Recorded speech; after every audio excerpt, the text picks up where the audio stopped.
ఏదైనా సరే, అది ఏదైనా సరే. నాకు ఆరాధన చేసినప్పుడు వింటాం అప్పుడప్పుడు కొంతమంది ఆరాధన, మళ్ళీ నాకు ఈ వాగ్దానం ఇచ్చాను, మరీ అధికంగా ఇస్తాను నీకు వందనాలని చెప్పి. మంచిదే. అయితే ఎవరికి ఇస్తాడు? ఇది ప్రాముఖ్యం. ఏమి ఇస్తాడు? ఇది ప్రాముఖ్యం. ఎందుకు ఇవ్వాలి ఆయన? నువ్వు 1000 రూపాయలు ఇచ్చే ఎవరికైనా వాళ్ళు 1000 ఇస్తారా, ఇంకెక్కువ ఇస్తారా? చెప్పండి. 1000 ఇస్తారు వాళ్ళు. 1000 రూపాయలకు రోటీ తీసుకున్నారా? ఉన్నారు, కొంతమంది ఉంటారు. మీరు 5 రూపాయల రోటీలు అంట, 10 రూపాయల రోటీలు అంట. 1000 ఇస్తే పొద్దున్న 100 రూపాయలు తగ్గించి 900 ఇస్తారు. సాయంత్రం ఎంత వాళ్ళకి? 1000. అంటే రోజుకి ఎంత సంపాదిస్తారు? 1000 రూపాయలకి 900కి 100 రూపాయలు సంపాదిస్తారు. ఆ వడ్డీలు కూడా ఉన్నాయంట. డైలీ పనులు వ్యాపారాలు చూసుకునే వాళ్ళు, వాళ్ళ దగ్గర డబ్బులు ఉండవు. పొద్దున్నే 100 రూపాయలు 10 రూపాయలు అని చెప్పి 1000 రూపాయలు తెచ్చుకుంటారు, సరుకు కొనుక్కుంటారు. సాయంత్రానికి ఒక 2000 సంపాదించుకుంటారు. ఆ 1000 అతనికి ఇచ్చేసి 1000 రూపాయలు తీసుకుని ఇంటికి రకరకాల వ్యాపారం, రకరకాల సంగతులు లోకలు. అట్లాంటివి చేయమని చెప్పట్లేదండి. అలా చెప్పాడు, చేయొచ్చేమనుకున్నారు. మనం అట్లా వడ్డీకి ఇవ్వకూడదు మనం. సరే, ప్రాముఖ్యమైనటువంటి సంగతి ఏమిటి అంటే, యెహోవా మరి అధికముగా నీకు నాకు ఇవ్వాలంటే మనం ఏం చేయాలి? ఇక్కడ ఒక సందర్భం జ్ఞాపకం చేస్తాం. ఈ సందర్భం ఏంటంటే, ఈ సందర్భం ఏంటంటే, ఎందుకు అమల్చేయకు దేవుడి వాగ్దానం ఇచ్చాడంటే, దైవజనుడిని పంపించి తన దగ్గర 3 లక్షల మంది సైన్యం ఉన్నారు, ఇతనికి సరిపోలా. ఇంకొక 1,00,000 మంది సైన్యాన్ని ఇశ్రాయేలు దేశంలో నుంచి కూలి తెచ్చుకున్నాడు, కాంట్రాక్ట్ తెచ్చుకున్నాడు. వాళ్ళకి ఎంత ఇచ్చాడంట? చదవండి అన్నమాట. ఎంత ఇచ్చాడండి? 2000 మనుగులు వెండేనా? మాట్లాడేవాడు. 200 మనుగుల వెండి. 200 మనుగులు. మనుగు అంటే ఎన్ని కేజీలమ్మా? మనుగు ఏం చెప్పాలి? మనుగు అంటే 500 అంటే మన ఇక్కడ వాటర్ 500 కేజీల మనుగు అంతడు. మనకంటే ఒక 5 కేజీలు అనుకుందాం. ఒక 5 కేజీలు అనుకుందాం. ఒక మనుగు అంటే 5 కేజీలు అంటే 200 అంటే 200 అంటే 5 ఎంత? 1000 కేజీలు. 1000 కేజీలు అంటే పెద్ద ఎక్కువేం కాదు. 1000 కేజీలు బంగారం కాదు ఇచ్చింది, 1000 కేజీలు వెండి. కేజీ వెండి ఎంత అంటే ఇప్పుడు 1,00,000 ఉందా? కేజీ వెండి. కేజీ 1000 కేజీలు అంటే 1 కోటి రూపాయలు ఇచ్చాడు. ఒకటి 10 కోట్లు ఇచ్చాడు అంతే కదా. ఇప్పుడు భాష ప్రకారం అంతా 10 కోట్లు. 10 కోట్లు అంటే ఎక్కువే కదండి. 100 అంటే 100 లక్షలు ఎంత? 1 కోటి రూపాయలు. 1000 అంటే ఇంకొక 0 అంతే. 10 కోట్లు ఇచ్చాడు. ఇప్పుడు 10 కోట్లు ఇచ్చి కొంతమంది సైన్యాన్ని ఏం చేశారంట? కూలీ తెచ్చుకున్నాడు యుద్ధానికి పోవడానికి. 10 కోట్లు అంటే మాటలా? అంటే ఒకటి మనకంటే అది పెద్ద విషయం అవుద్దేమో, కానీ ఇంకా రాష్ట్రానికి అంత కాదు. ఇన్ని లక్షల కోట్లు అప్పులు ఉన్నాయి అంటారు కదండి. మీరు ఉన్నారా? లక్షల కోట్లతో పోల్చుకుంటే 10 కోట్లు పెద్ద విషయమా? ఏం పెద్ద విషయం కాదు. ఒక రాష్ట్రానికి, ఒక దేశానికి అది పెద్ద విషయమైనటువంటి సంగతి కాదు. అయితే ఏమన్నాడు ఇక్కడ? ఇంత నేనేం చేశాను? 1,00,000 మంది ఇశ్రాయేలు ప్రజలకు నేను కూలికి కుదుర్చుకుని వాళ్ళ ముందు డబ్బులు ఇచ్చేశానయ్యా. మరి ఇప్పుడు దైవజనుడు వచ్చి ఏమని చెప్తున్నాడు? అయ్యా, నువ్వు ఇశ్రాయేలు ప్రజలను కూడా యుద్ధాన్ని తీసుకుని పోతున్నావు కదా, నీ 3 లక్షల మందితో కలిపి ఆ 1,00,000 మందిని కూడా 4 లక్షల మంది యుద్ధాన్ని తీసుకుపోతున్నావు కదా. నువ్వు కనుక అట్లా తీసుకుని పోతే అక్కడ ఉన్నటువంటి ఎఫ్రాయిములు ఉన్నారే, ఎఫ్రాయిమీయులు, వాళ్ళతో ఎవరితో కూడా దేవుడు ఉండడు. ఎందుకని ఉండడు? మీకు 2 సంగతులు మీకు జ్ఞాపకం చేశాను. ఎఫ్రాయిములు ఎక్కువ విగ్రహారాధన చేస్తున్నారు. ఎఫ్రాయిముల్లో యెరోబాము, ఎఫ్రాయిము సంతతి వాడు, అతడు దేవుని మందిరానికి వెళ్ళనివ్వకుండా ప్రజల్ని ఆపాడు. 2 దూడలు పెట్టాడు. విగ్రహారాధనను ఇశ్రాయేలు ప్రజలు అనుసరించడానికి వాళ్ళు ఏమేమి చెప్పండి కారణమయ్యారు. ఈ రోజుల్లో కూడా చూడండి, చాలామంది ఉంటారు ప్రజల్ని దేవుని మందిరానికి వెళ్ళనివ్వకుండా ఆపేస్తారు. కారణాలు ఏమైనా కావచ్చు, పరిస్థితులు ఏమైనా కావచ్చు, వాళ్ళ మనసులో ఏమైనా ఉండొచ్చు, మా మనసులో ఏమైనా ఉండొచ్చు, ఏమైనా ఉండొచ్చు. కానీ ఒక్క మాట మనం గమనించండి, మందిరానికి వెళ్ళకుండా ఎవరైతే మనల్ని ఆపుతారో వాళ్ళు ఎఫ్రాయిం. దేవుని వాక్యం వాళ్ళతో దేవుడు ఏం చేయడం చెప్పండి, వారిలో ఎవరితో కూడా దేవుడు ఉండడు. ఈ మాట గుర్తుపెట్టుకున్నాడు. ఈరోజు నేను ఉండొచ్చు ఇక్కడ, రేపు పొద్దున ఇంకో చోటు ఉండొచ్చు. దేవుని మందిరానికి వెళ్ళే వాళ్ళని ఆపుకోడు. మా దగ్గర నుంచి కూడా కొంతమంది బయటకు వెళ్ళి కూడుకుంటున్నాను. ఒక ఇద్దరు దగ్గరికి వెళ్ళాను 6 దినాల్లో, మా మందిరానికి రావచ్చు కదా అన్నారు. వాళ్ళు ఏమన్నారంటే, అయ్యా మేము అక్కడికి వెళ్తాం, మాకు ఇష్టోలు కావాలి, మాకు సుబ్బారెడ్డి గారు ముఖ్యమని చెప్పారు. ఈరోజు మళ్ళీ నేను వాళ్ళ ఇంటికి వెళ్ళాను. ఎందుకని? ఒక చోటుకు పోతున్నటువంటి వాళ్ళు ఏం చేయకూడదు, డిస్టర్బ్ చేయకూడదు. వెళ్ళి ఎక్కడో చోటుకి వెళ్ళి, అంతే కదండి. అలాగే మన మందిరానికి వస్తున్నటువంటి వాళ్ళని కూడా ఎవరు డిస్టర్బ్ చేయకూడదు. కానీ నేను అవలంబించినటువంటి సంగతి ఎదుటో అవలంబించట్లేదు. ఏం చేస్తారు వాళ్ళు? చాలామంది చూసాను, వాళ్ళ బంధువులు, వాళ్ళు తెలిసిన సేవకులు, ఇంకోలు ఎల్లయ్యకులు ఎవరుంటే వాళ్ళ వీళ్ళకి ఫోన్ చేయించి వీళ్ళని మళ్ళీ అక్కడికి తీసుకెళ్ళి రకరకాల సంగతి. ఇది మీకు జ్ఞాపకం చేస్తున్నాను. ఇప్పుడు దైవ సేవకులు నేనైనా కావచ్చు, లేకపోతే మీరైనా కావచ్చు, ఇంకొకరైనా కావచ్చు. ఒక చోటకి వెళ్తున్నటువంటి వాళ్ళని మనం ఏం చేయకూడదు, వాళ్ళని ఆటంకపరచకూడదు. ఒకసారి చెప్తాం, అమ్మ మా మందిరానికి రండి అని చెప్తాం, అంతే. వాళ్ళకి ఇష్టమైతే అసలు ఒకసారి తీసుకురండి, తప్పేం లేదు. ఒకసారి తీసుకురండి, మన మందిరం చూస్తారు, వాళ్ళకి నచ్చితే మనకు కొనసాగుతుంది. అంతేగాని రోజు వాళ్ళు బలవంతంగా మనం ఏం చేయకూడదు, లాక్కరాదు. అలాగే మన దగ్గర ఉన్నటువంటి వాళ్ళు కూడా బలవంతంగా ఎవరు కూడా లాక్కుని పోకూడదు. ఇక్కడ మనకు జ్ఞాపకం చేయబడుతున్నటువంటి మాట, యెరొబెయాము ఏం చేశాడంటే, దేవుని మందిరానికి ప్రజలు వెళ్ళకుండా వాళ్ళని ఆపటానికి వాడు దూరం చేసి, బంగారు దూరం చేసి వాళ్ళని ఏం చేశారు చెప్పండి, దేవుని మందిరానికి దూరం చేశారు. అది ఎఫ్రాయిం యొక్క సంగతి. ఇప్పుడు ఇశ్రాయేలు ప్రజలు విగ్రహారాధన చేయడానికి కారణం ఎవరంటే యెరొబెయాము. యెరొబెయాము ఒక్కరితో పోలేదు, అది ఎఫ్రాయిం సంతతి వారందరికీ కూడా ఆ శాపము, ఆ నష్టము వచ్చింది. ఇప్పుడు దేవుడు అంటున్నాడు, ఒక దైవుడిని పంపించాడు, అయ్యా నువ్వు ఎందుకు వాళ్ళని తీసుకెళ్తున్నావు, వాడితో దేవుడు ఉండడు, వాడితో పాటు నువ్వు వెళ్తే వాడిని తీసుకుని పోతే నీతో పాటు ఉండదు దేవుడు, కాబట్టి నువ్వు నష్టపోతావు అని చెప్తే, అప్పుడు అంటున్నాడు అమర్జరాజు, అయ్యా నాకు ముందు తిరిగిపోయే, నేనేం చేశాను, నాకు బలం తక్కువ ఉంది కదా అని 1,00,000 మంది సైన్యాన్ని 10 కోట్లు ఇచ్చి నేనేం చేశాను, ఒకరికి 1000 రూపాయలు, అంతే కదండి, ఒకరికి 1000 రూపాయలు నేను ఇచ్చి వాళ్ళందరినీ కూడా నేను తెచ్చుకున్నాను అంటే, అప్పుడు అంటున్నాడు, ఏమన్నాడు చెప్పండి, యెహోవా నీకు మరి అధికముగా దీనికంటే ఇవ్వగలడు. ఆ తర్వాత మనం చదివాం గత వారం, దేవుడు ఇచ్చాడు కూడా, కొల సొమ్ము తెచ్చుకున్నాడు. ఆ ఇచ్చిన ఖర్చు పెట్టిన డబ్బు కంటే కూడా ఎక్కువైనటువంటి సంపద తాను పొందుకోవచ్చు.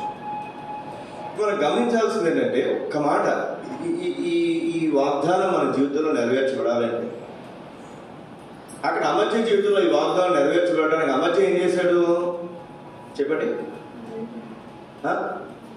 చెప్పండి. దైవజనుడు దగ్గరికి అమర్జ వెళ్ళినట్టుగా బైబిల్ లేదండి. అమర్జ దగ్గరికి దైవజనుడు వచ్చాడు. దైవజనుడి యొక్క మాటను విన్నాడు. దైవజనుడు లేదా దైవ సేవకుడు మనం అని పిలుస్తాం, కొన్ని సంఘాల్లో పాస్టర్ అని పిలుస్తారు. మీ దగ్గర ఉన్నటువంటి దైవ సేవకులు ఎవరైనా సరే గుర్తుపెట్టుకునండి, మీకేదో ఒక సలహా ఇచ్చినప్పుడు ఏం చేయాలి, సలహా మీరు పాటిస్తే, కొన్నిసార్లు ఆ సలహా తీసుకునేటప్పుడు కొంత నష్టం ఉంటుంది. ఆల్రెడీ కొన్ని సంగతులు మనం ముందుకు పోతాం, ఏదో వ్యాపారం చేయాలనుకుంటున్నారు, ఆ వ్యాపారంలో 1,00,000 2 లక్షలు పెట్టుబడి పెట్టారు. మీరు ఒక సేవకుడు నేను లేకపోతే ఇంకో ఎవరో వచ్చి దేవుని సేవకులు తెలుసమ్మా, ఎందుకమ్మా ఆ వ్యాపారం వద్దమ్మా, దేవుడు అంత మంచిది కాదు మీకు అది అంటే, అయ్యి అన్న భలే చెప్పారు, 2 లక్షలు పెట్టుబడి పెట్టారన్న, ఎప్పుడన్నా ఏం చేయాలంటే, ఎప్పుడు అయ్యా అమ్మ దేవుడు మీకంటే దీనికంటే అధికంగా దేవుడు మీకు ఇస్తారంటే ఏమంటారు చెప్పండి, వీళ్ళన్నా 2 లక్షలు ఎవరు నువ్వు ఇస్తావా, దేవుడు ఎవడో పక్కన పెట్టు, ముందు నువ్వు ఇస్తావు 2 లక్షలు అని అడిగే అవకాశం కూడా లేకపోతే. ఇక ఎంత అద్భుతమైనటువంటి మాట చూడండి, ఒక దైవజనుడు చెప్పాడు అని మా కింద తీసుకు దైవజనుడు చెప్పాడని సులోచనక నువ్వు తీసుకెళ్ళి ఇక్కడ జ్ఞాపకం చేయబడుతున్నటువంటి ప్రాముఖ్యమైనటువంటి సంగతి ఒక దైవ సేవకుడు చెప్పారండి, ఎన్ని కోట్లు చెప్పండి ఇప్పుడు లెక్క ప్రకారం? సుమారుగా 10 కోట్లు నష్టం వచ్చినా సరే తను ఏం చేశాడు చెప్పండి? తన మనసును మార్చుకుని వాళ్ళని వెనక్కి పంపించేసి, అయ్యా మీరు వెళ్ళిపోండి ఇంటికి అని పంపించేసి. ఒక మాట రాజులు మొదటి గ్రంథంలో ఒక మాట ఉంటుంది, మీరు ఆయన నమ్ముకున్నది మీరు అప్పుడు విజయం పొందుతారు, ఆయన ప్రవక్తలను నమ్ముకున్నది అప్పుడు మీరు కృతార్థులు అవుతారని ఆ మాట ఉంటుంది. మీకు అదొక డిఫరెన్స్ జ్ఞాపకం ఉంటే చెప్పండి ఆ మాట. ఎవరికైనా జ్ఞాపకం ఉందా? ఆయన ప్రవక్తలను నమ్ముకుంటే ఏమవుతారంటే మీరు కృతార్థులు అవుతారు. కృతార్థులు అంటే కృతజ్ఞతాస్తుతులు చెల్లించేవారుగా మీరు చదవండి. దినవృత్తాంతములు 2వ గ్రంథం 20వ అధ్యాయం 20 వచనం. ఈ మాట గుర్తుపెట్టుకోనండి. అంతటా వారు ఉదయం లేచి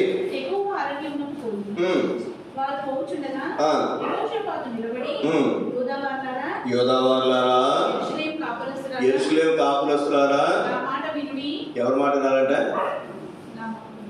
ఎవరు చెప్తారు ఈ మాట?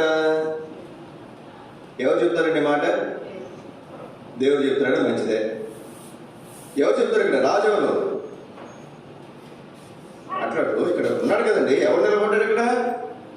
ఆనందం నిలబడ్డా? యెహోషాపాతు రాజు మాట్లాడుతున్నాడు.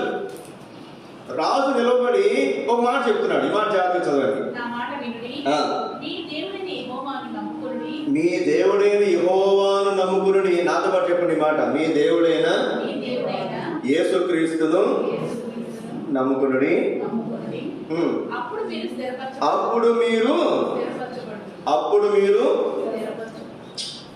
అప్పుడు మీరు స్థిరపరచబడుదురు.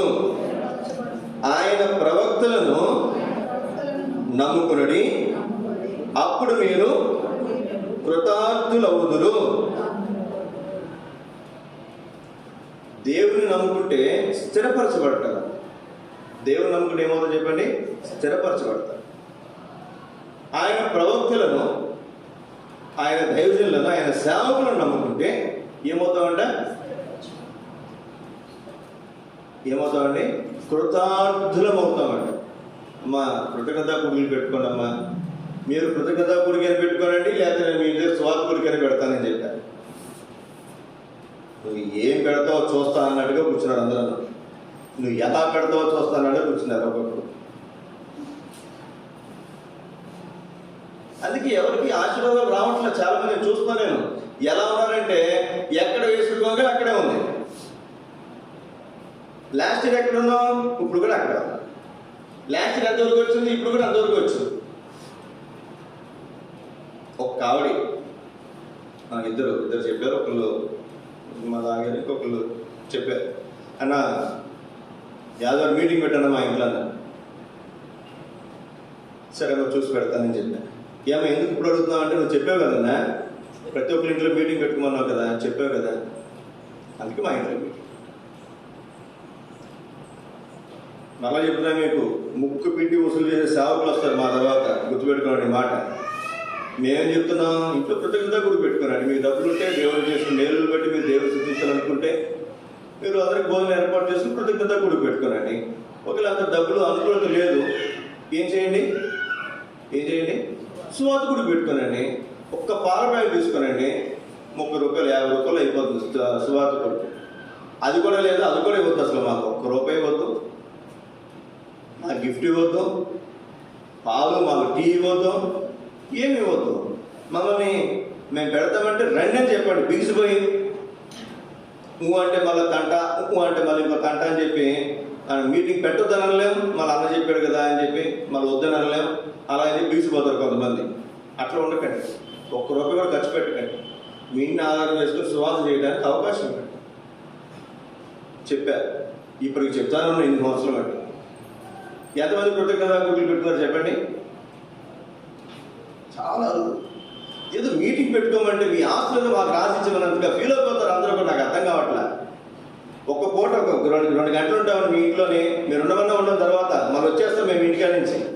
ఏదో మీ ఇంట్లోకి వస్తే మళ్ళీ ఏదో మీ ఆస్తులో మీ ఇల్లును మాకు ఇచ్చేయాలన్నట్టుగా ఫీల్ అయిపోతాను. నాకు అర్థం కావట్లేదు. జ్ఞాపకం పెట్టుకున్నటువంటి సోదర సోదరి రాయబడినటువంటి అద్భుతమైనటువంటి మాటలు, దైవజనుడు మాట విన్నాడు అంతే కదండి. మరి అధికముగా ఒక్క మాట, అయ్యా వద్దయ్యా, ఇట్లా వద్దయ్యా, పని చేయ, అట్లా చేయ, లేదా ఇది వదిలేసే, వద్దపోయింది వదిలేసేయి అని చెప్పి దైవజనుడు మాట విన్నాడు. మరి అధికంగా దేవుడు ఇచ్చాడు. మీకు మరి అధికంగా ఇవ్వాలి అంటే ఎవరు మాట్లాడాలి చెప్పండి? మాట్లాడు. ఎవరు మాట్లాడాలన్నా అంటే ఎవరు ఆయన? మీ సేవకుడు మాట వినాలి మీరు. మీ సేవకుడు మీ ఆస్తులను రాసిమంటే వినొద్దండి. మీ ఆస్తులను మాకు రాసిమంటే వినొద్దు, అట్లా వినొద్దు మీరు. లేకపోతే ఏదైనా తీసుకొచ్చి నాకేమంటే ఆ మాట వినొద్దు. మీ గురించి, మీరు చేసే పనుల గురించో, మీరు చేసే వ్యాపారాల గురించో, మీ బిడ్డల గురించో, వాళ్ళ భవిష్యత్తు గురించో ఏదైనా సలహా ఇచ్చినప్పుడు అది కొంత ఇబ్బంది అయినా, కష్టమైనా ఏం చేయండి అన్నమాట. అది మీ మేలు కోసం వాళ్ళు చెప్తారే కానీ వాళ్ళ మేలు కోసం కాదు. ఈ దైవజనుడికి ఏమైనా ఉపయోగమా? తర్వాత కొలసొమ్ము చాలా వచ్చింది, తీసుకెళ్ళి 1 కేజీ బంగారం ఇచ్చుంటాడే. ఇక్కడ 200 మనుగులు వెండిని మనం చూసాం. 200 మనుగులు బంగారం తీసుకుంటాడు బహుశా. కొలసొమ్ము వచ్చినప్పుడు యుద్ధాన్ని వెళ్ళి గెలిచాడు. 1 కేజీని తీసుకెళ్ళి దైవ సేవకు ఇచ్చుంటాడా? ఇచ్చుంటే బైబిల్ రాసేవాడు. బహుశా ఇచ్చుండకపోవచ్చు, ఇచ్చి కూడా ఉండవచ్చు, అది వేరే సంగతి. ఇక్కడ రాయబడినటువంటి మాట గుర్తుపెట్టుకునండి. దేవుని సేవకుల యొక్క మాట మనం వింటే మనము, మన బిడ్డలు ఆశీర్వదించబడతారు. ఇక్కడ రాయబడినటువంటి మాట రాజు చెప్తున్నాడు. ఏమన్నారు రాజు అయితే? ఇప్పుడు ఉదాహరణకి ఇప్పుడు చంద్రబాబు నాయుడు ఉన్నాడు, అంతకుముందు జగన్ ఉన్నాడు. ఇప్పుడు జగన్ క్రైస్తవులు అనుకుందాం, ఓకే. ఆయన అయ్యా మీరు ఎవరి మాట వినండి, ఎవరి మాట వినండి, నా మాట వినండి చెప్తాడా? పాస్టర్ మాట వినండి అని చెప్తాడు చెప్పండి. ఓ క్రైస్తవ రాజు అయినప్పటికీ కూడా ఏమని చెప్తాడు? నా మాట వినండి. ఇప్పుడు ఇక్కడ రాజు ఎవరి తర్వాత రాజు ఏమన్నాడు చెప్పండి? ఎవరి మాట వినమంటాడు? మీ దేవుని నమ్ముకోనండి, మీరు స్థిరపరచబడతారు. మీరు స్థిరంగా ఉండాలా? మీ దేవుని మాట వినండి, ఆయన నమ్ము. రెండవది, మీరు కృతజ్ఞులు అవ్వాలా? మీ కార్యాలు సఫలం అవ్వాలి, మీరు అనుకున్నది జరగాలి, మీ సంగతులు సఫలం అవ్వాలి, మీ బిడ్డలు ఆశీర్వదించబడాలి, మీరు ఆశీర్వదించబడాలి, మీరు స్థిరపరచబడాలి, మీకు మేలు, ఇవన్నీ మీ జీవితంలో జరిగి దేవుని మీరు స్తుతించాలి అంటే ఎవరి మాట, ఎవరు నమ్ముకోవాలంటే? బైబిల్ ఉందండి, నామకాలు చూసుకోండి, చూడండి ఇక్కడ. ఆయన ప్రవక్తలను, ఆయన సేవకులను నమ్ముకునండి. జ్ఞాపకం పెట్టుకున్నటువంటి సోదర సోదరి, ఈ మధ్యాహ్నకాల సమయంలో దేవుడు మరి అధికంగా నీకు ఇవ్వాలి అంటే దేవుడు డైరెక్ట్ వచ్చి మనతో మాట్లాడాడు. దైవ సేవకులుగా మేము ఉంటాం. ఒకవేళ మేము ఏదైనా స్వార్థంతో కనుక ఆలోచిస్తే దానికి లెక్క ఎవరో చెప్పాలి? మేము లెక్క చెప్తాం.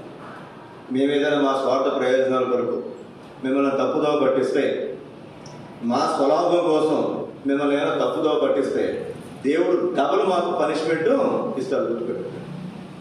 ఏ తల్లిదండ్రులు కూడా పిల్లల దగ్గర ఏమైనా ఆశిస్తారా? ఏమండి? ఎవరు ఆశించు? మేము తల్లిదండ్రుల స్థానంలో ఉన్నాం, వయసు వచ్చిన వాళ్ళమైనా పెద్దవాళ్ళమైనా. ఈ మాట గుర్తుపెట్టుకోనండి. ప్రవక్తలు నమ్ముకోనండి, మీరు కృతజ్ఞులు అవుతారు. మీ ఇంటి దైవజనులు పిలిపించుకోనండి, మీ గోపుడు కృతజ్ఞత కూడా పెట్టుకోనండి, లేదా ఒక సువార్త గుడి పెట్టుకోనండి. ప్రతిరోజు సాయంత్రం ఒక్కొక్కరి ఇంటి సువార్త గుడి మనం ఏర్పాటు చేసుకుంటే ఎంత చక్కగా ఉంటుందని చుట్టుపక్కల వాళ్ళు ఎంతమంది రక్షించబడతారు. అలా ఇన్ని సంవత్సరాల్లో ఒక్కసారైనా మీ ఇంటిని ఆధారం చేసుకుని సువార్త గుడి పెట్టుకున్న ఒక్కరోజైనా. కొంతమంది ఇళ్ళల్లో ఇబ్బంది ఉంటుంది, అద్దెకు ఉన్నటువంటి వాళ్ళు కుదరదు, వాళ్ళు తప్ప మిగిలినటువంటి అవకాశం ఉన్నటువంటి ఖచ్చితంగా ఈ పని చేయడం చాలా అవసరం. అప్పుడే మనం ఏం చేయబడతాం చెప్పండి? కృతజ్ఞులం అవుతాము. ఇప్పుడు 2 మాటలు మీకు జ్ఞాపకం చేస్తాను.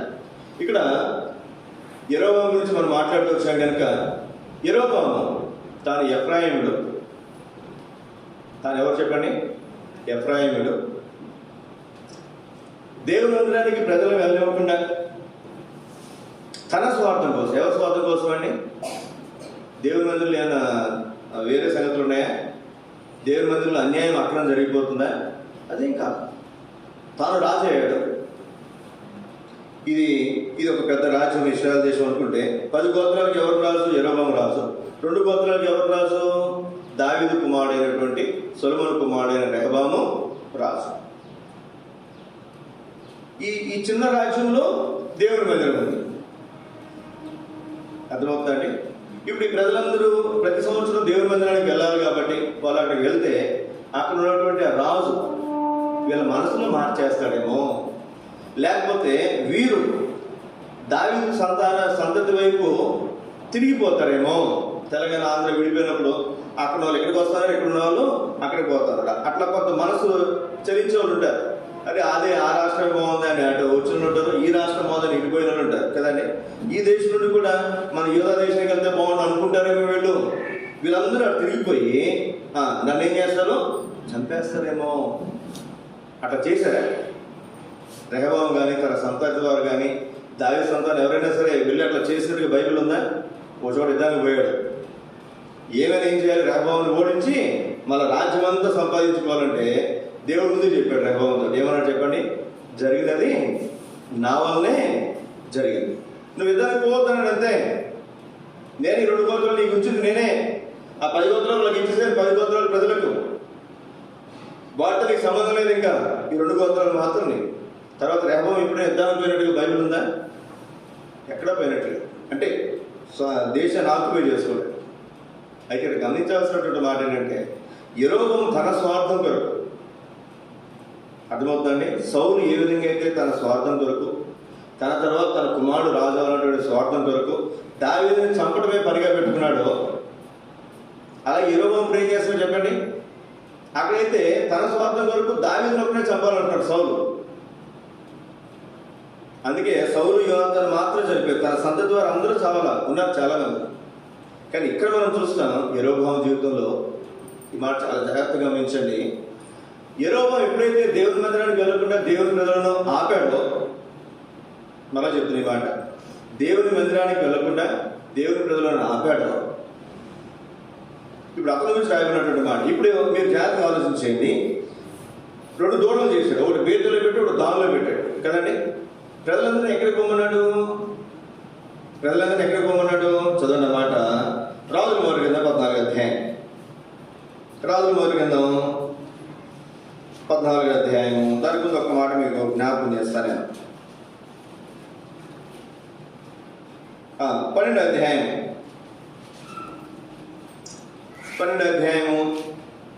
26వ వచనం చదవండి.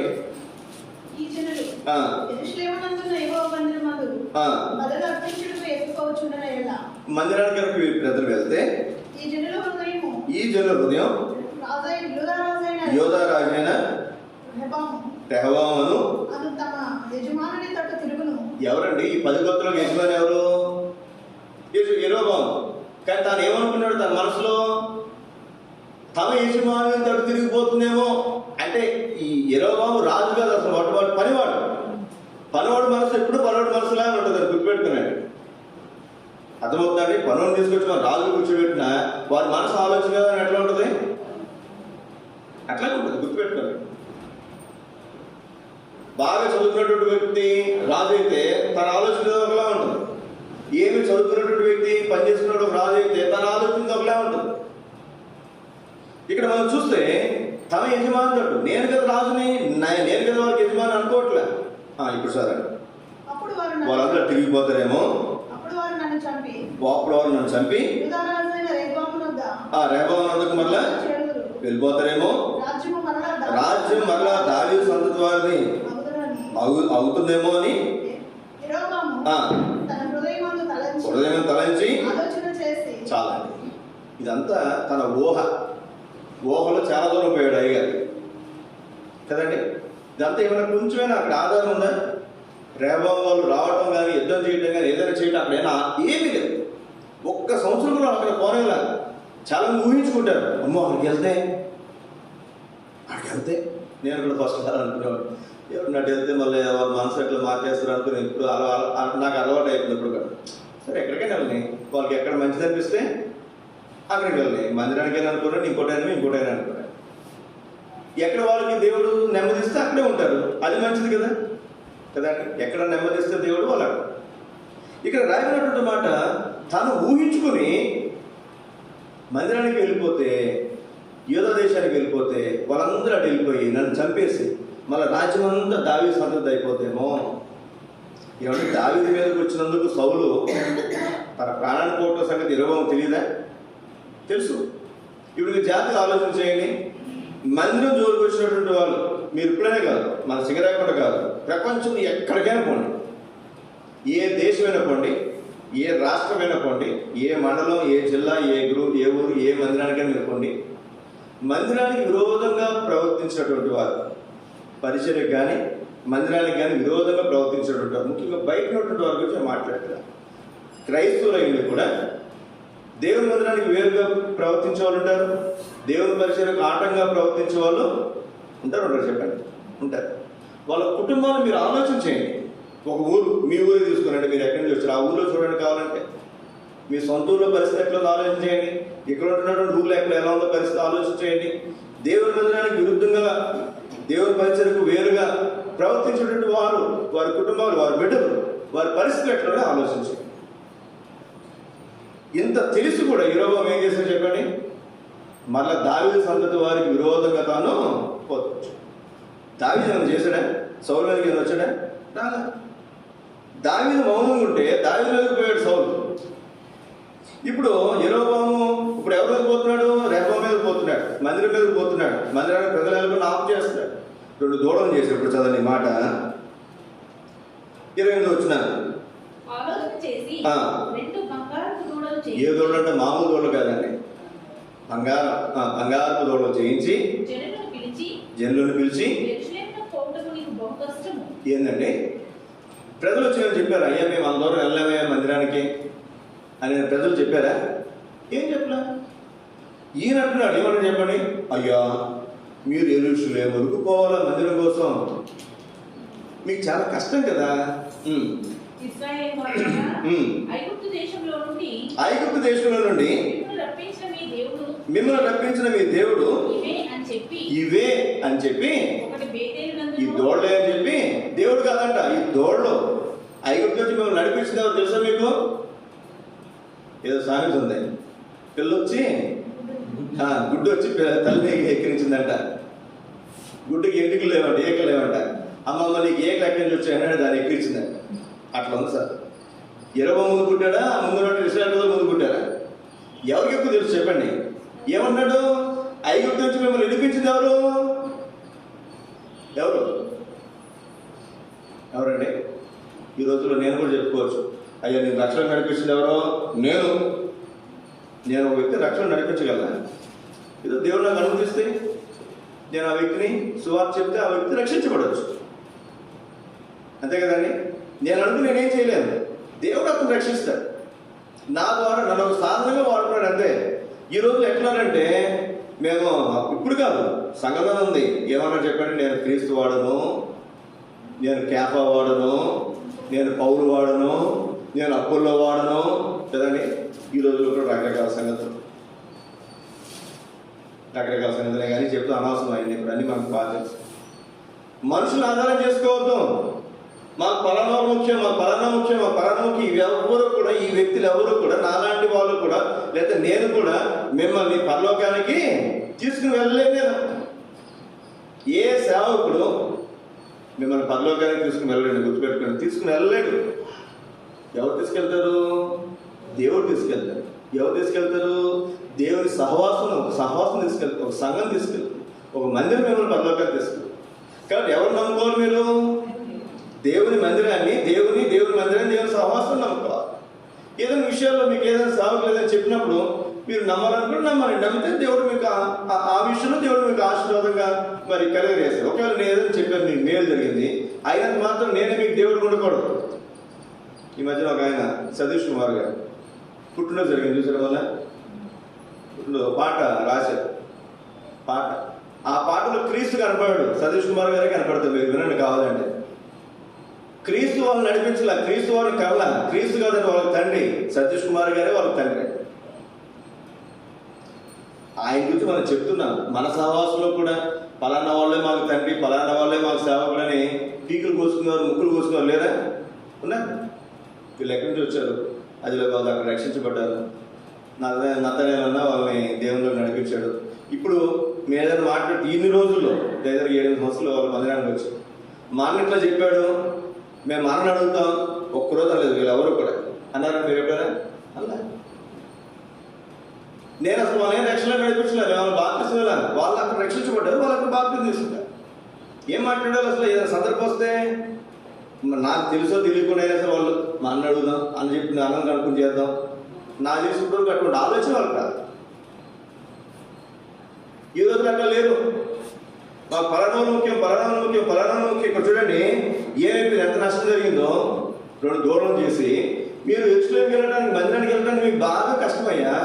యెరూషలేము ఐగుప్తు నుంచి మిమ్మల్ని నడిపించింది ఎవరు? యెహోవా కాదు, ఈ దూడలే. అంతకుముందు వారం కూడా మీకు చెప్పాను. అక్కడ గుర్తుపెట్టుకున్నాను సోదర సోదరి, తప్పు మార్గంలోకి నడిపిస్తున్నారు. ఇప్పుడు ఏం జరిగింది? ఈ దూడలు మీరు పూజించనని చెప్పినటువంటి యెరోబాము తన కష్టం వచ్చినప్పుడు ఎక్కడ పోవాలి చెప్పండి? చెప్పండి. యెరూషలేములో మందిరానికి పోవాలా? ఈ దూడల దగ్గరికి పోవాలా? ఇది ఇంకా బాగుందండు. ప్రజలందరినేమో దూడల దగ్గరికి పంపించి ఈయన మందిరానికి పోవాలా? ఏమండి మాట్లాడు. ప్రజలందరితో ఏమని చెప్పాడు? ఐగుప్తు నుంచి మిమ్మల్ని నడిపించినటువంటి దేవుడు ఎవరు? ఈ దూడలే. మరి తన కష్టం వచ్చినప్పుడు ఎక్కడ పోవాలి? ఈ దూడ దగ్గరికే పోవాలి. ఈయన అక్కడ పోవాలా? తన కొడుకు ప్రాణాపాయ పరిస్థితులు వచ్చినాయి, చాలా ఇబ్బందికరమైన రోగులు ఉన్నాడు. చూడండి ఆ మాట, రాజుల మొదటి గ్రంథం 14వ అధ్యాయం చదవండి గట్టిగా, దగ్గరికి ఒకరు చదువుకుంటూ వెళ్ళండి. 1వ వచనం నుండి. యెరోబాము కుమారుడు అబియా కాయిలా పడటం అంటే మంచమే పడినాడు, ఇంకా అసలు ఏమి అవకాశం లేదని చెప్పేశారు డాక్టర్ గారు. చదవండి. భార్యతోడమ్మా నువ్వు లేకు, నువ్వు లేచి వెళ్ళు. యెరోబాము భార్య అని మాత్రం ఎవరికి తెలియకూడదు. మారు వేషం వెళ్ళు. ఏడపోవాలంట? షిలోహు పోవాలంట. షిలోహులో ఎవరున్నారు?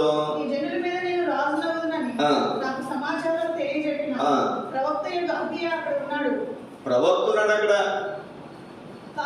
ఇక్కడేమో ప్రజలందరూ ఎక్కడ పోవాలి? వాళ్ళకి కష్టం వచ్చినప్పుడు ఇబ్బంది వచ్చి ఎక్కడ పోవాలి? ప్రవక్త దగ్గరికి పోకూడదు. అలా ప్రవక్తలు లేరు ఇక్కడ. మీకు గమనిక ఉందో లేదో నాకు తెలియదు, కానీ ప్రవక్తలందరూ కూడా, యాజకులందరూ కూడా ఇశ్రాయేలు దేశం వదిలేసి యూదా దేశానికి వెళ్ళిపోయారు. ఎందుకని? యెరోబాము ఒక గొర్రెపిల్లను తీసుకొచ్చి బలు అర్పించగలిగినటువంటి వ్యక్తి ఎవరు ఉంటే అతనే యాజకుడు చేశాడు. ఈ రోజుల్లో కూడా చూడండి, ఎవరైనా కానుకలు ఎక్కిస్తారనుకో వాళ్ళే సంగతులు, వాళ్ళే పచ్చారు, వాళ్ళే పాటలు పడేది, వాళ్ళే వాక్యం చెప్పేది. లేదా సంఘాలు, చాలా సంఘాలు లేదా ఎవరు డబ్బులు ఇస్తే వాళ్ళే, ఎవరు పలుకుడు ఉంటే వాళ్ళే ఉంది. ఇక్కడ కూడా యెరోబాము దగ్గర ఉన్నటువంటి మనం చూస్తాం, 2 దూడలు పెట్టాడు. అక్కడ యాజకులు ఎవరంటే ఎవరు ఇక్కడ ఉంటుంది అన్నమాట. ఈ అధ్యాయంలోనే 11వ అధ్యాయం ఉంటుంది, మీకు కావాలంటే తర్వాత మీరు చూడండి. ఎవరైతే కొంత ఏమైతే చేయగలరో 2 బలులు అర్పించగలిగినటువంటి వాళ్ళు ఎవరంటే వాళ్ళ యాజకులు, గొర్రెలు తీసుకొస్తే వాళ్ళ యాజకులు. అట్లా ఈ ప్రవక్తలు ప్రాముఖ్యత లేదు, అందరూ అక్కడికి పోయారు. ఇప్పుడు ఇశ్రాయేల్ దేశంలో 10 గోత్రాల ప్రజలు వాళ్ళ కష్టం వస్తే, ఇబ్బంది వస్తే ఎవరికి ఎక్కడికి పోవాలి? ఈ దూడ దగ్గరికి పోవాలి, ఈ దేవత దగ్గరికి పోవాలి. రెండోది యాజకులు కానీ యాజకుల దగ్గరికి పోవాలి. అంటే సేవకులు కానీ సేవకులు. ఈ రోజుల్లో కూడా చాలా మంది ఉన్నారు సేవకులు కానీ సేవకులే. అర్థమైతే మళ్ళీ చెప్తున్నాను, సేవకులు కానీ సేవకులు అంటే ఎవరు? వాళ్ళు సేవకులు అంటే ఎవరు? ఉద్యోగం మాని లేదా తన పనిపాట్లు మానుకుని పూర్తిగా ఏ పని ఏ వ్యాపారం చేయకుండా దేవుని మందిరాన్ని కనిపెట్టుకుని, దేవుని సంఘాన్ని కనిపెట్టుకుని ఉండేవాడు దేవుని సేవకుడు. అట్లా కాకుండా ఆదివారం వస్తారు కొంతమంది కదండి, 6 రోజులు వచ్చి మేము ఎవరంటారు చెప్పండి? 6 రోజులు ఉద్యోగాలు చేసుకుంటారు, పనులు చేసుకుంటారు. ఏమంటారు చెప్పండి? మేము సేవకులు. లేరా? చాలా మంది అట్లాంటి సేవ. వాళ్ళు సేవకులు కాదండి, వాళ్ళు వాక్య పరిచారకులు. తప్పేం కాదు, అలా పరిచయం చేయొచ్చు, పరిచారకులే కానీ వాళ్ళు సేవకులు కాదు, పూర్తికాల సేవకులు కాదు. ఇక్కడ చూడండి, ఇప్పుడు ఇక్కడ ప్రవక్తలు లేరు ఇశ్రాయేల్ దేశంలో. ఇప్పుడు ఎక్కడ పోమన్నాడు చెప్పండి? షిలోహుకు పోవాలంట. తనను ఎవరైతే రాజు అవుతావని చెప్పాడో ఆ ప్రవక్త దగ్గరికి పోయి ఏం చేయాలని చెప్పండి? ఇక్కడ ఈ సందర్భం నేను సమయం తక్కువగా నేను క్లుప్తంగా చెప్తున్నాను. నువ్వు అక్కడికి పోయి ఆ ప్రవక్త దగ్గరికి పోయి ఎదురు ఏం తీసుకోవాలంట? రొట్టె, తేనె కొన్ని తీసుకుని పోవాలంట, కాను తీసుకోవాలంట. వల్ల ఎంత ఆశ్చర్యం చూడండి. చూడండి ఆ మాట ఎక్కడ ఉంది? ఏ వచనం ఉంది? 3వ వచనం. 10 రొట్టెలు తీసుకో, అప్పాలు తీసుకో, ఓ బుడ్డి తేనె తీసుకుపో. ఓ ఎంత భక్తి అండి, ఎంత భక్తో చూడండి. ప్రజలందరూ మందిరానికి పోకూడదు, దేవుని ప్రవక్తల దగ్గరికి పోకూడదు, దేవుని సేవకుల దగ్గరికి పోకూడదు, వీళ్ళు మాత్రం ఎక్కడ పోవాలి చెప్పండి? చూసుకోండి, గుర్తుపెట్టుకోండి. కొంతమంది అలాగే ఉంటారు, వాళ్ళు మాత్రం సేవకుల దగ్గరికి పోతారు, కానీ వాళ్ళ దగ్గర ఉన్నటువంటి వాళ్ళు మాత్రం సేవకుల దగ్గర తీసుకెళ్ళిపోరు. వాళ్ళే వాళ్ళకి సేవకులు, వాళ్ళే. కొంతమంది సేవకులు ఉన్నారు, కొంతమంది పాస్టర్లు కూడా ఉంటారు. నేను కొంతమంది దగ్గర కూడా చూశాను. కొంతమంది వాళ్ళు ఎవరంటే నేను పాస్టర్, ఏమో మందిరం తీసుకెళ్ళి ఎందుకన్నా వాళ్ళ దేవుళ్ళు నడిపించింది నేను. ఎక్కడ నడిపించాను? దేవుడు నడిపించింది. దేవుడు నడిపిస్తే ఇంక నీ దగ్గరికి రావాలా? ఎక్కడికి వెళ్ళాలి చెప్పండి? వాడు ఎక్కడికి పోవాలి? మంచి సమయంలో ఏం చేశాడు? పూట కొనవాళ్ళ ఇంటికి తీసుకుపోయాడు. పూట కొనవాళ్ళు ఇల్లేది దేవుని సంఘం, దేవుని మందిరం. దేవుని మందిరానికి వెళ్ళారు కొంతమంది. నేను రక్షించాను కాబట్టి వాళ్ళు నాతో ఉండాలి, వాళ్ళు గుంపు చేసుకుంటారు. ఏదైనా సమస్య వచ్చిందంటే మాత్రం వీళ్ళు తీసుకొచ్చి బయట పంపుడు పెట్టేస్తారు. వీళ్ళకి ఏదైనా కష్టం వస్తే ఎక్కడ పోతుందో తెలుసా? ఈ పాస్టర్లుగా పిలువబడుతున్నటువంటి వారు వాళ్ళ ఇళ్ళనే సంఘాలుగా పెట్టుకుంటారు. వాళ్ళ ఇళ్ళలో మళ్ళీ 50 మందో 100 మందో 200 మందో ఉన్న సంఘాలు కూడా ఉన్నాయి పేరుకి. వాళ్ళ ఇల్లే సంఘం. కానీ వీళ్ళకి ఏదైనా కష్టం వస్తే వీళ్ళు ఎక్కడ పోతారు చెప్పండి? ఓ పాస్టర్ దగ్గరికి పోతారు. కానీ వచ్చి 100 మందికో 50 మందికో 10 మందికో పాస్టర్లు ఎవరు? ఈ ఇంటి వాళ్ళే పాస్టర్లు లేవు. అట్లాంటి సంఘాలు లేవు, అట్లాంటి పరిస్థితులు లేవా? నాకు ఇప్పుడు మనం రండి చదవని వల్ల. ఇప్పుడు వెళ్ళేటప్పుడు ఏం చేస్తారంటే ఎరువు ఏం చేస్తాడు? అమ్మ నువ్వు కాలు తీసుకుని పో చెప్పాడు. ఇక్కడ బిడ్డ ఏమవుతుంది అని అడగమంటే ఇప్పటికి అయ్యా పరిస్థితి ఏంటంటే అప్పటికే రాజే చాలా కాలం ఇతను అభిషేకించినటువంటి ప్రవక్త చెప్పాడు, అయ్యా నువ్వు ఈ 10 తొట్టెలు తీసుకో, నువ్వు రాజు అవుతావు, ఇవన్నీ చెప్పినటువంటి ప్రవక్త. కానీ అక్కడికి పంపించాడు. ఏది రాజు అయినా 3 సంవత్సరాలు బట్టి గుర్తురాలి. ఎవరో ఈ ప్రవక్త గుర్తురాలి. తన కష్టం వచ్చినప్పుడు ఎవరు గుర్తొచ్చారు చెప్పండి? ప్రవక్త గుర్తొచ్చాడు. అప్పుడు చిన్న కానుక కొన్ని వెండి బంగారం పంపించాడా? ఏం లేదంట. ఏంటంట చెప్పండి? 10 రొట్టెలు అంట, ఒక అప్పం అంట. 10 రొట్టెలు, అప్పాలు, ఒక బుడ్డి తేనె. అంత పెద్ద కానుక ఎవరండి కానుక తీసుకెళ్తే? ఎవరు? రాజు భార్య. ఎంత పెద్ద కానుక మోసుకెళ్తుందో మహాతల్లి కదండి. సరే, ఇప్పుడు ఈ ప్రవక్త ఎట్లా ఉన్నాడంటే వృద్ధుడైపోయాడు, ముసలివాడు అయిపోయాడు. ఈ ముసలివాడు అయిపోయినప్పుడు అతనికి చూపు కూడా మందగించింది, గుర్తుపట్టలేకపోతుంది ఎదుటి వాళ్ళు. అందుకే మారు వయసులో వెళ్ళమన్నాడు. ఎందుకని? ఈ ప్రవక్త గుర్తుపట్టలేడులే. చుట్టూ ఉన్నటువంటి ప్రజలు కూడా ఇదేందిరా, మనకేమో దూడల దగ్గరికి పంపన్నాడు, దేవత దగ్గరికి, ఈయన పోతున్నాడు, తన భార్యని ప్రవక్త దగ్గరికి పంపించారు అనుకుంటారేమో అని మారు వయసులో తన భార్యని పంపించాడు. ఈ రోజులో కూడా మంచి భక్తులు ఉంటారండి, మంచి భక్తులు. పెళ్ళిళ్ళకో, ఇళ్లలో గృహప్రవేశాలకో, పూజలకి ఫోన్లు చేస్తారు. వీళ్ళు ఫోన్ చేయరు, వీళ్ళ అక్కలో చెల్లెలు ఎవరో ఉంటారు కదా, వాళ్ళు ఫోన్ చేయించి మంచి ముహూర్తాలు ఏంటో కనుక్కొని ఆ ముహూర్తం అప్పుడు ఇల్లు ఓపెనింగో, ఆ ముహూర్తం అప్పుడు పెళ్ళో, ఆ ముహూర్తం పేరంటమో, లేదా ఆ ముహూర్తం ఉద్యోగంలో జాయిన్ అవ్వటమో, ఆ ముహూర్తానికి ఇంట్లోంచి బయటకు పోవటమో లేవా? ఉన్నాయండి, చాలా మంది క్రైస్తవుల దగ్గర ఉన్నాయి. బాప్తిజం తీసుకున్న తర్వాత వాడు జోలికి పోకూడదు.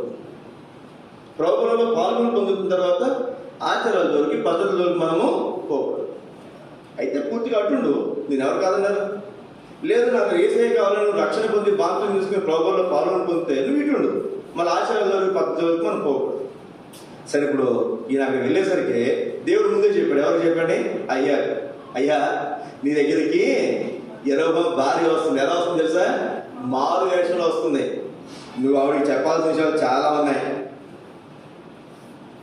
ఎవరు మోసపోకూడదు, దేవుడు వెక్కిరించబడు. మనం ఎవరిని మోసం చేయొచ్చు చెప్పండి? నేను నిన్ను మోసం చేయొచ్చు, నువ్వు నన్ను మోసం చేయొచ్చు. మనం మనుషులు కాదు. నువ్వు దేవుని మోసం చేయలేవు, నేను దేవుని మోసం చేయగలనా? నువ్వు ఆవిడకి చెప్పాల్సిన విషయాలు ఎన్ని ఉన్నాయి? వస్తుంది కదా, చెప్పు అని చెప్పించాడు. చూడండి ఏం చెప్పాడు చూడండి. 6వ వచనం.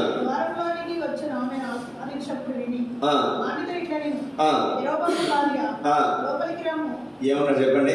గుడ్డివాడు, కళ్ళు కనపడట్లా. ముందే దేవుడు చెప్పేశాడు ప్రవక్తకి, యెరొబోము భార్య రా, నువ్వు వేష వేసుకొచ్చి వెంటమ్మా, కఠినమైన మాటలు నీకు చెప్పలేని నాకు ఆజ్ఞ ఆయన. నువ్వు వెళ్ళేదో కొంత చెప్పు, కఠినమైన మాటలు నీకు చెప్పాలనుకున్నాను. దేవుడు చెప్పనని నాకు నీవు వెళ్ళి యెహోవాతో చెప్పవలసిందేమనగా, ఇశ్రాయేలు దేవుడైన యెహోవా ఈ ప్రకారం సెలవిచ్చుచున్నాడు, నేను నిన్ను జనులలో నుండి తీసి హెచ్చింపజేసి ఇశ్రాయేలు వారు నా జనుల మీద నిన్ను అధికారిగా నియమించాను. దావీదు సంతతి వారి దగ్గర నుంచి రాజ్యం తీసి నీకు ఇచ్చేసాను కదా. నా ఆజ్ఞలు గైకొంటే మనస్ఫూర్తిగా దాన్ని అనుసరించుంటే, నా దృష్టికి అనుకూలమైన దేనికి ఏం చేయాలంట? ఆయన ఆజ్ఞలు అనుసరించాలంట. మనపూర్వకముగా దేవుని అనుసరించాలండి. గుర్తుపెట్టుకోండి, ఎవరి మాట వినాలండి? దేవుని మాట వినాలి, దేవుని ఆజ్ఞలు అనుసరించాలి. మూడోది ఏంటి అక్కడ? మూడోది ఏంటి? తర్వాత ఎవరి దృష్టికి అండి? దేవుని దృష్టికి ఏది అనుకూలం అది చేయాలి మనం.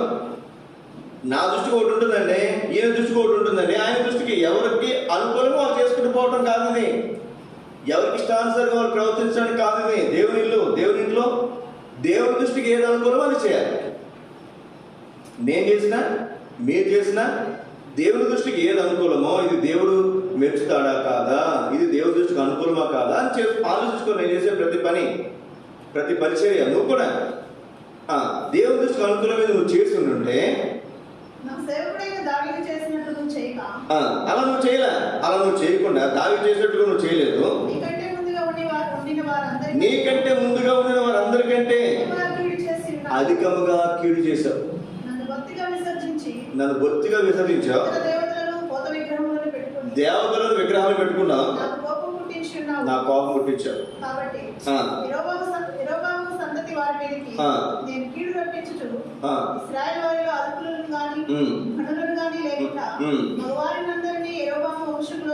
మగవారందరినీ నేనేం చేస్తాను? నేను నిర్మూలన చేస్తాను. వంశమే లేకుండా చేస్తాను.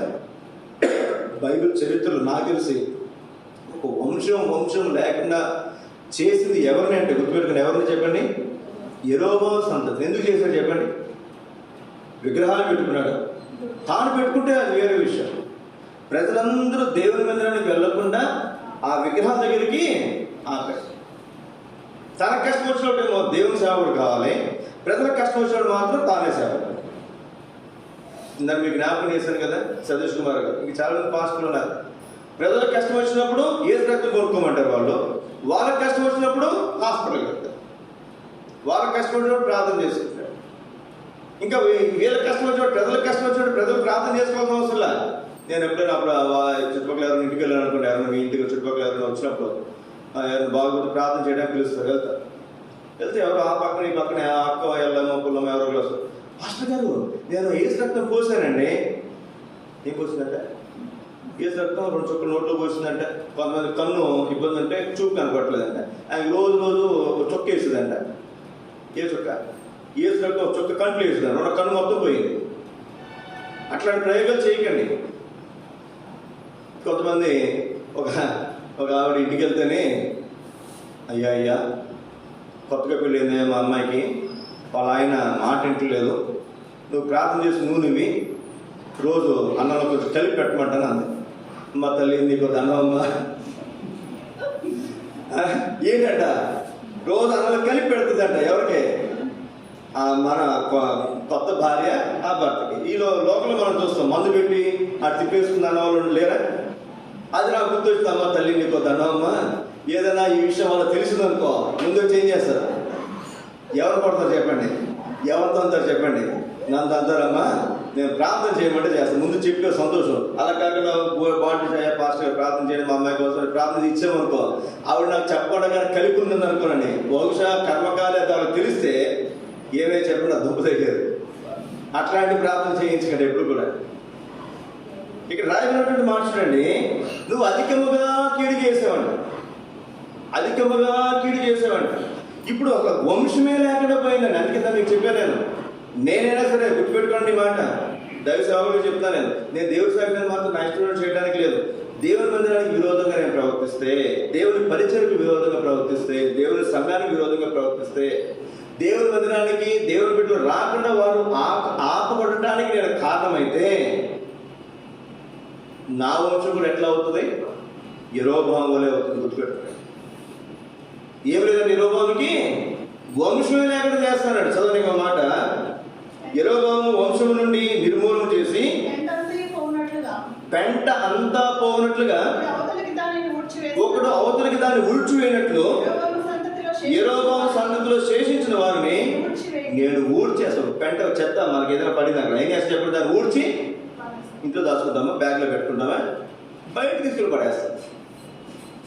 కొంతమంది ఇది ఇల్లు అనుకోనండి, ఇది గోడ అనుకోనండి, వాళ్ళ ఇల్లు గోడ అనుకోనండి, ఈ గోడ అవతల ఇల్లు ఇక్కడ నుంచి యువతలు పడేస్తారు.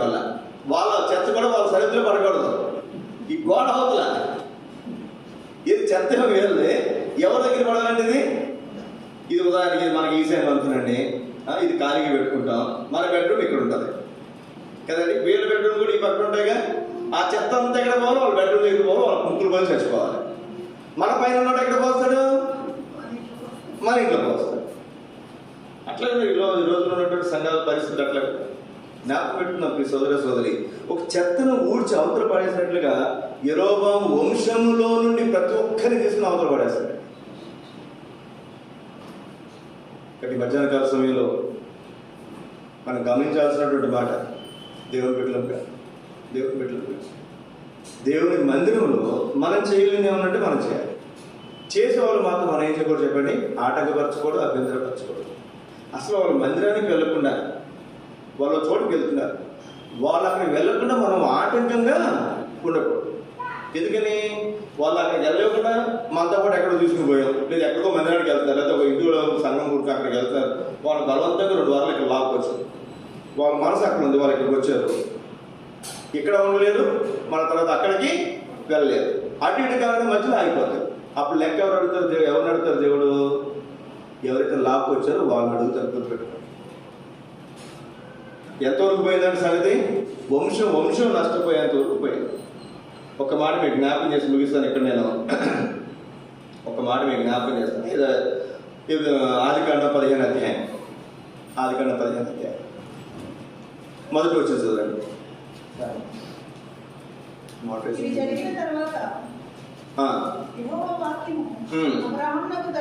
అబ్రహామునకు దర్శనము వచ్చి, నేను నీకు కేడెము, నీ బహుమానం ఏమవుతుంది? అత్యధికమవుతుంది. నీ బహుమానం ఏమవుతుంది? అత్యధికం. అక్కడేమో యెరొబాము అత్యధికమైనటువంటి కీడు చేశాడు, నష్టపోయాడు కదండి. ఇక్కడ దేవుడు వాగ్దానం ఇస్తున్నాడు, నీ బహుమానం ఏమవుతుందంట? అత్యధికం. మన బహుమానం అత్యధికం అవ్వాలంటే మనం ఏం చేయాలి? ఆ 14 అయితే మీరు చదవండి. అంతకుముందు వారు కూడా మీకు జ్ఞాపకం చేస్తాను. నేను తన సహోదరుడు తమ్ముడు కుమారుడైనటువంటి లోతు చెరపట్టబడితే తన ఇంటిలో అలవర్చబడినటువంటి 318 మంది పరివారం తీసుకుని పోయి 5 రాజులను ఎదిరించి, 4 రాజులను ఎదిరించి తన తమ్ముడైనటువంటి కుమారుడైనటువంటి లోతుని మిగిలినటువంటి వారందరినీ కూడా విడిపించి అబ్రహాము తీసుకుని వచ్చాడు. వచ్చినప్పుడు అతన్ని సొదొమ రాజు కూడా ఎదుర్కోవడానికి వచ్చాడు. షాలేం రాజు వచ్చాడు. షాలేం రాజు రావటం, తనకి రొట్టె ద్రాక్షరసం ఇవ్వటం, అతను అందులో దక్షిణ భాగం అతనికి ఇవ్వటం, ఇది గత వారం మనం చూస్తూ వచ్చాం. అక్కడితో అయిపోలేదు. ఇప్పుడు సొదొమ రాజు వచ్చి ఏమంటాడంటే, అయ్యా నువ్వు తీసుకుని వచ్చావు, దేశాన్ని నువ్వు జయించావు, తీసుకుని వచ్చావు, మంచిది. ఈ ఆస్తి అంతా నువ్వు తీయేసు, కొలసు ముందే ఇది మొత్తం తీయేసు అంటే అబ్రహాము ఒక మంచి మాట అంటాడు. ఆదికాండం 14వ అధ్యాయం చదవండి. 21 కూడా చదవండి. మనుషులను నాకు చాలు, ఆస్తి మొత్తం నువ్వు తీయేసుకో. ఎవరైనా అంటారండి అసలు ఈ మాట? ఎవరు అంటారా? ఏది తీసుకోండి, ఏందయ్యా పోయి తీసుకొచ్చాను మాత్రం మొత్తం నిధి అయిపోతున్నావా, నేను అడిగే పని లేదు అంటారు చాలామంది. మనం లేకపోతే ఆ పని పూర్తవు, ఆ సంగతి రాదు. వచ్చిన తర్వాత సంగతులు మారిపోతాయి. సుధమ కుమార ప్రజలు దుర్మార్గులు, మనకు తెలుసు, బైబిల్ ఉంది. వారి మీద దేవుడు ఉగ్రతను కుమరించాడు, అగ్నివర్షం కురిపించాడు. అట్లాంటి దుర్మార్గుడు ఏమన్నా చెప్పాడు వచ్చి అబ్రహాముతో, అయ్యా అసలు మా ప్రజలు నాకు ఇది చాలు, ఆస్తి మొత్తం తీసుకో. ఎవరు అంటారండి మాట? ఎవరండి? అట్లాంటి ఒక అన్యుడే, ఒక దుర్మార్గుడే, ఒక అక్రమకారుడే ఈ మాట అంటుంటే అసలు మనం దేవుని నమ్ముకున్నటువంటి వారు మనం ఎట్లా ఉన్నాం చూడండి. ఆలోచించే సంగతులు వచ్చినప్పుడు నేను అబ్రహాము ధనవంతునిగా చేసినని. ప్రజలు నాకు ఇచ్చి ఆస్తి మొత్తం తీసుకో అబ్రహాం అంటే ఇప్పుడు ఏమంటాడు అబ్రహాము? నేనే అమ్మా జాగ్రత్త, నేను అబ్రహాం కాదు, నేనే అబ్రహాము ధనవంతునిగా చేశానని నువ్వు చెప్తావు. నువ్వు అలా చెప్పకుండా నిమిత్తము నేనే అబ్రహాము ధనవంతునిగా చేస్తుందని నీవు చెప్పకున్నట్లు ఒక నూలు పోగైనను చెప్పులు వారైనా నీ వాటిలో ఏదైనా నేను తీసుకున్నాను. ఆ యుద్ధం చేస్తున్నప్పుడు చెప్పులు తాడు దిగిపోయిందండి. చెప్పులు గోడ మన భాషలో, ఆ గోడ కూడా తీసుకోలేదండి. అందులో తోలు చెప్పులు కదా అవి, ఒక తోలు చెప్పులు వారు తెగిపోతే అందులో తీసుకుంటే తీసుకోకూడదా? అది మనైతే ఏం చేస్తే చెప్పండి, బోర్డు సొమ్ము తీసుకొచ్చాడు. చెప్పులు ఉన్నాయి అందులో, అన్నీ ఉన్నాయి అందులో. ఒక మంచి చెప్పులు లేకపోతే మంచి బూట్లో మనం ఏం చేస్తాం చెప్పండి, వేసుకుంటాం. చిన్న చెప్పులు వారు కూడా తీసుకోలేదండి, ఎంత తోలు ముక్కు కూడా తీసుకోలేదు. నాకు వద్దు. ఎందుకని? అది నాది కాదు. మొట్టమొదటి కదా ఎవరు చెప్పారు అది నాది కాదు. నేనేం ఆస్తి కోసం పోలా. నేను దేనికోసం పోయాను? నా తమ్ముడిని విడిపించుకోవడానికి. రెండవది, అది పాపపు సొమ్ము. సొదొమ గొమొర్రా మీద తర్వాత ఏమొచ్చింది చెప్పండి? దేవుడు అగ్ని కురిపించాడు. ఒకవేళ ఆ సొమ్ము తీసుకొచ్చి ఉంటే అందులో ఆ పాపపు సొమ్ము తెచ్చుకున్న కారణం చేత అబ్రహాము కూడా కొంత నష్టం జరిగి ఉండే అవకాశము లేకపోలేదు. మూడోది, రేపు పొద్దున ఏమంటాడు? సరే పలానాలకి ఉద్యోగం ఎవరు వచ్చింది తెలుసా, నేనే ఇచ్చా. పలానాలకి డబ్బులు వ్యాపారం నేనే పెట్టుబడి పెట్టా. మనం అప్పుగా తీసుకోవచ్చు. అప్పుగా తీసుకున్నా సరే ఏమంటాడు చెప్పండి? రేపు పొద్దున వాడు నేనే వాడిని ధనవంతుని చేసింది, నా వల్ల వాడు ధనవంతుడు అయ్యాడు, నా వల్ల వాడు గొప్పోడు అయ్యాడు, నా వల్ల వాడు బిడ్డలు గొప్పలు అయ్యారు చెప్పుకునే వాళ్ళు చాలా మంది ఈ లోకంలో ఉంటారు. ఇక్కడ అబ్రహాము ఒకటే మాట, నా జీవితంలో ఏం జరిగినా ఎవరికి మహిమ రావాలి? నేను ధనవంతుడు అయ్యానా? ఎవరికి మహిమ రావాలి? దేవుడికి రావాలి. నాకు మంచి భార్య దొరికిందా? నాకు మంచి భర్త దొరికాడా? ఎవరికి మహిమ రావాలి? దేవుడికి రావాలి. నాకు మంచి బిడ్డలు పుట్టారా?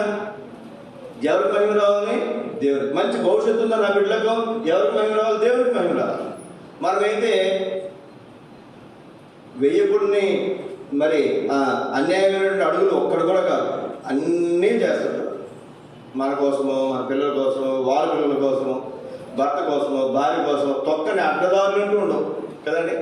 వాళ్ళు మేలు పొందడానికి, వీళ్ళు మేలు పొందడానికి, మనం మేలు పొందడానికి, మన బిడ్డలు మేలు పొందడానికి, వాళ్ళ బిడ్డలు మేలు పొందడానికి. అప్పుడే ఏమంటాడు? ఒకటే మాట, అయ్యా నా జీవితంలో నేను ధనవంతుని అవ్వాలని రాసిపెట్టుంటే మన భాష చెప్తున్నాను, నేను ధనవంతుని అవుతాను. అయితే ఆ ధనవంతుని అవటం వల్ల ఎవరికి మహిమ రావాలి? దేవుడికి మహిమ రావాలి. నేను అబ్రహామును ధనవంతుని చేశానని చెప్పి నువ్వు చెప్పకూడదు, నీకు మహిమ రాకూడదు. సోదర సోదరి, ఈ తీర్మానం తాను అబ్రహాం చేశాడు. ఇప్పుడు దేవుడు ఏమన్నాడు చెప్పండి? దేవుడు ఏమన్నాడు? నేను నీకు కేడము, నీ బహుమానము అత్యధికమవుతుంది. మనకు అత్యధికం కావాలి, అధికం కావాలి, అత్యధికం కావాలి, దీనికంటే అధికం కావాలి. కానీ మహిమాత్రం ఎవరికి రావాలి? మా బావకో, మా అన్నకో, మా అక్కకో, మా తమ్ముడికో, మా బాబాయ్కో, మా అన్నయ్యకో, మా తండ్రికో, మా తల్లికో, ఎల్లయ్యకో, పుల్లయ్యకో మహిమ రావాలి. దేవుడు నీకు మాత్రం మహిమ రాకూడదు. కానీ అన్ని మాత్రం నాకు మన ప్రార్థన అట్లా, మనం చేసే విధానం అట్లా జ్ఞాపకం పెడుతున్నప్పుడు సోదర సోదరి, నీ జీవితంలో ఏం జరిగినా, నీ భర్త జీవితంలో, నీ భార్య జీవితంలో ఏం జరగాలనుకున్నా, నీ కుటుంబంలో నీ బిడ్డల పక్షంగా, వారి బిడ్డల పక్షంగా ఏదైనా జరగాలనుకుంటే ఎవరికి మహిమ రావాలి? మీరు ఆలోచించండి. ఈ కార్యం చేస్తున్నాము, ఈ పని చేయటం వల్ల మహిమ మనిషికి వస్తుందా, మహిమ దేవునికి వస్తుందా? మీరు చేసే ప్రతి పని ఆలోచించుకోండి. నేనేం చెప్పవలసిన లేదు, అన్ని విషయాలు నాకు చెప్పాల్సిన అవసరం కూడా లేదు. మీరు చేసే ఒక పని, ఈ పని చేయటం వలన మనిషికి మహిమ వస్తుందా, దేవునికి మహిమ వస్తుందా? నా బిడ్డ సెటిల్ అవడం వలన ఈ సెటిల్మెంట్లో లేదా ఈ మేలులో లేదా ఈ సంగతిలో దేవునికి మహిమ వస్తుందా, మనిషికి మహిమ వస్తుందా? ఆలోచించుకుంటే అర్థం కాదు. మీరు చేసే ప్రతి క్రియ, ప్రతి కార్యము దేవునికి మహిమ వచ్చేదైతే చెయ్యి, మనిషికి మహిమ వచ్చేదైతే చెప్పండి. ఆ రోజే ఎంత నష్టం వచ్చినా ఎంత ఇబ్బంది దాన్ని వదిలేసేయండి. దేవ నా జీవితంలో ఏం జరిగిన మహిమ ఎవరికి రావాలి? నీకే రావాలి. మొదటి ప్రార్థన చేసుకుంటా. అట్లాంటి వారికి దేవుడు ఏం ఇస్తాడంట? అత్యధికముగా ఇస్తున్నాడు. నీ బహుమానం అత్యధికమును. ఎంత అద్భుతమైనటువంటి మాట, ఎంత గొప్ప మాట. చాలాసార్లు మనం అత్యధికంగా కావాలని కోరుకుంటాం. అట్లాంటి అత్యధికమైనటువంటి బహుమానం నువ్వు పొందాలని కోరితే ఈ మధ్యాహ్నకాల సమయంలో ఒక చక్కటి తీర్మానం మనం చేయాలి. యెరొబెయాము వలె అధికమైనటువంటి కీడు మనం చేయకుండా మళ్ళీ మనం సరి చేసుకుని చక్కపరచుకున్నాం. అంత మాత్రమే కాదు, అబ్రహాములో చక్కటి తీర్మానం, దేవా నా జీవితంలో ఏం జరిగినా మహిమ నీకే రావాలి, మహిమ నీకే రావాలి. ఇప్పుడు ఒక చక్కటి స్థిరమైనటువంటి తీర్మానం మధ్యాహ్న కాల సమయంలో మనం చేయదు.